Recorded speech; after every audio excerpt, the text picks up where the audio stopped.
Hello everyone, thank you for stopping on my channel. In the previous videos, we explored that how the suppliers and customers work in this Laravel inventory management system. And today's video, we are going to explore the orders. So I am here on the orders page and we don't have any order. So let's create our first order and see how is it allowing us to create orders. So here we have the basic form. We can select a customer and this is the reference ord. Ord might mean something, and this is the current date, and we have products here, and we can create an invoice, and we can bring products to this by clicking on this. Like I have one product in here, let's say total quantity is S10, and let's say we are going to create invoice for this customer of iPhone Pro 14 Pro price. Okay, I think we have seeded these, but let's create an invoice. Okay, so the invoice seems to be created. This is the invoice number 123456 and invoice name store. What this mean? And then we have the date, customer details, and then the store details, I guess, and we can submit. Okay, so here we have the product related details, item, price, quantity, and subtotal. We have 3.36 P and it's added that 17.36 is the total price, and we can pay as well as go back. If I pay, let's see what we got. Okay, so pay now, payment, hand cash, check, due. Let's say hand cash, and this is the customer. What do I have to put in here? I think better we just check out the code because we don't understand the knowledge behind this. So let's go to invoice. Okay, so here we have the post controller, invoice controller, and here we have the create method. Let's go. Okay, so this is a completely different view. Name store, invoice. Okay, this is static, invoice date, and then the store details are also static, the product details, and total and subtotal. Okay, so this seems to be using that package that we saw earlier, and calculating the stuff and printing it right here. So this is the invoice, some information, but they have commented that. And this thing order, I think this is this a model, and here we are calling the order dot store, and what we have here is the customer. Okay, and then payment type, and then the fee. But what is this fee? Let's go to web.php and look at this order.store.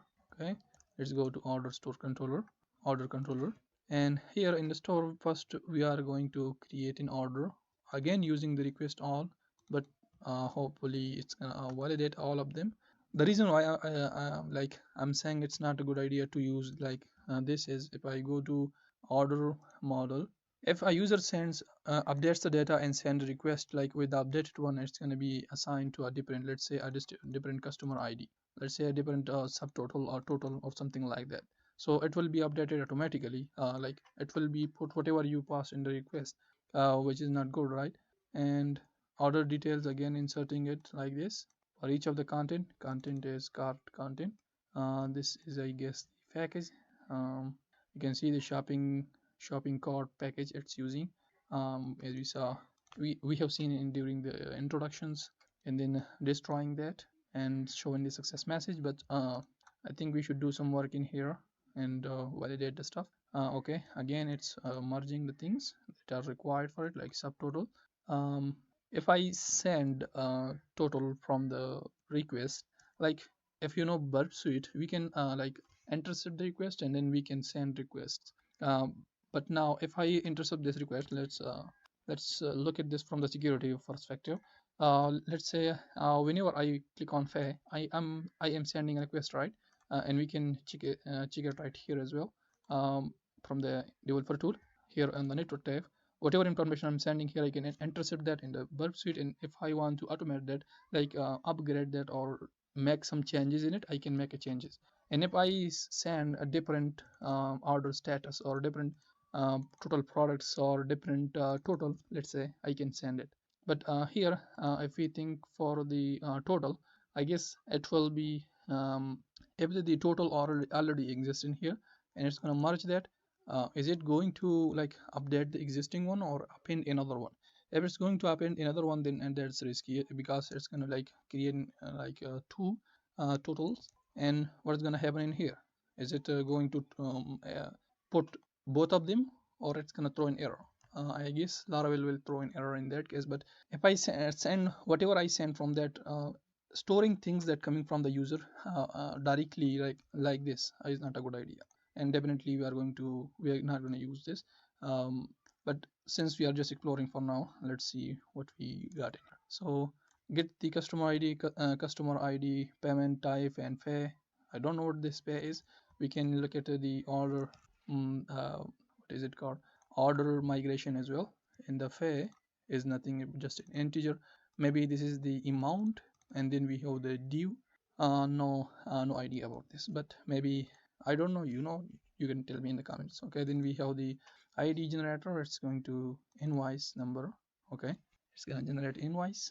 Okay, so you can see this due seems to be like the total number. The pay is the total amount that you will have to pay, and it's gonna subtract that from the total. Okay, so like you can pay some of them right now, and you can pay some later maybe.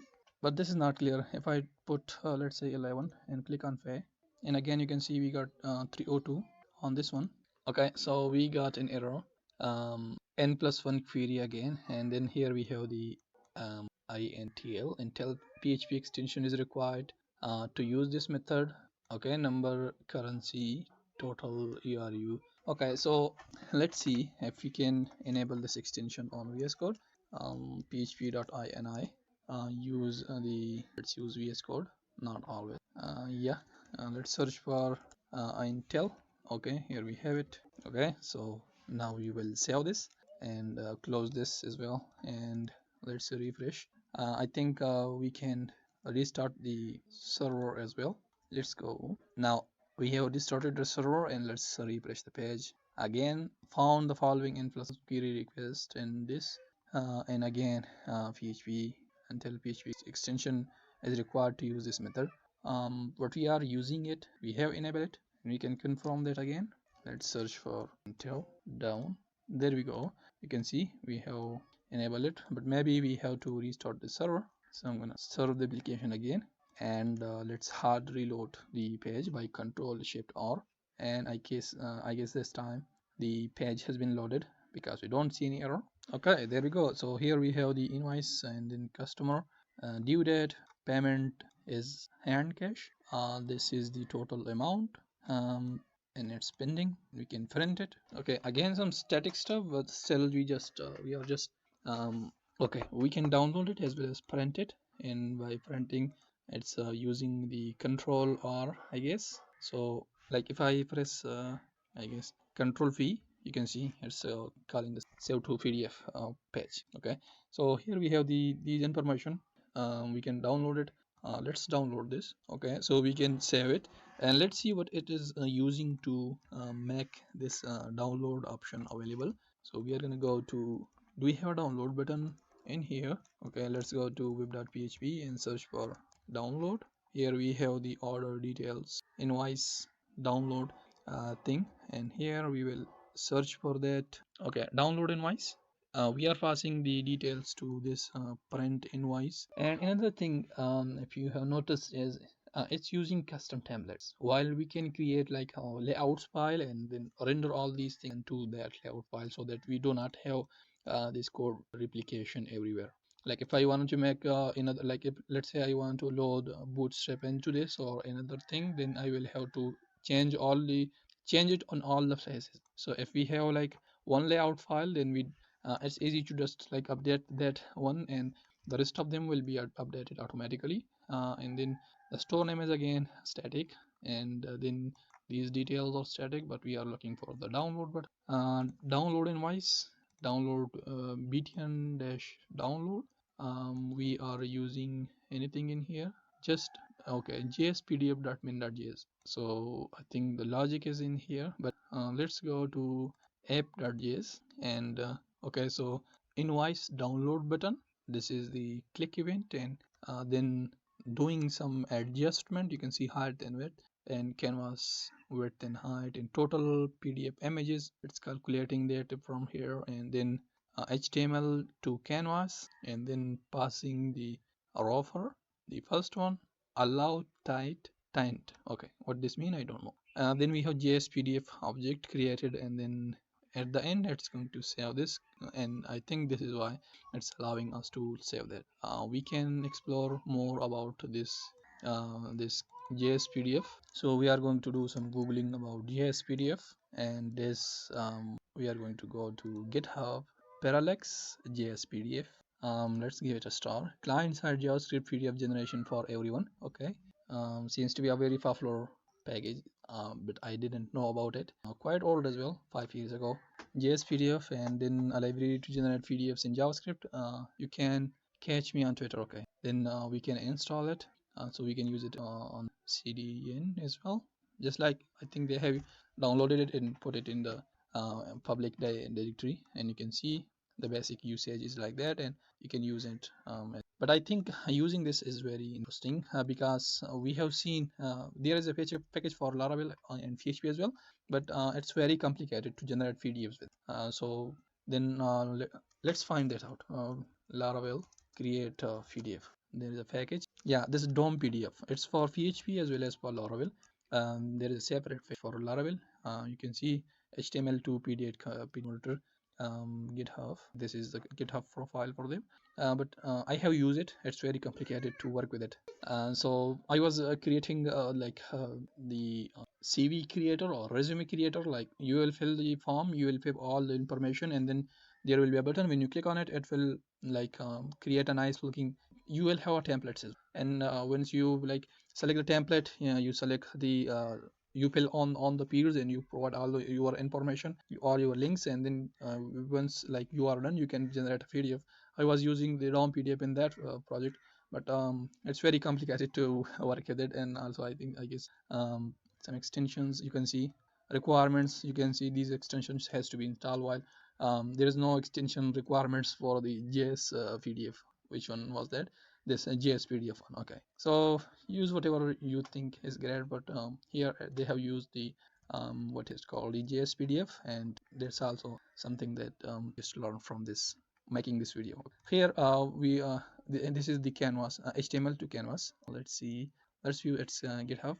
Okay, so HTML to canvas, this seems to be used to screenshots, take screenshots with JavaScript, allows you to take screenshot of the web page or part of it. Okay, interesting. And then we have their website, screenshot with JavaScript, you have HTML, you have CSS and installations steps, and that is it. This is the DOM PDF, and this is the okay, DOM PDF, and this is the JavaScript JS, and this is the page. We can create a PDF. Let's view the one that we just created. You can see we have the okay, we have just this thing.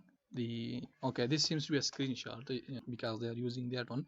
You can see I cannot edit or select anything screenshot, but still this developer has done a very good job using. You can see nice.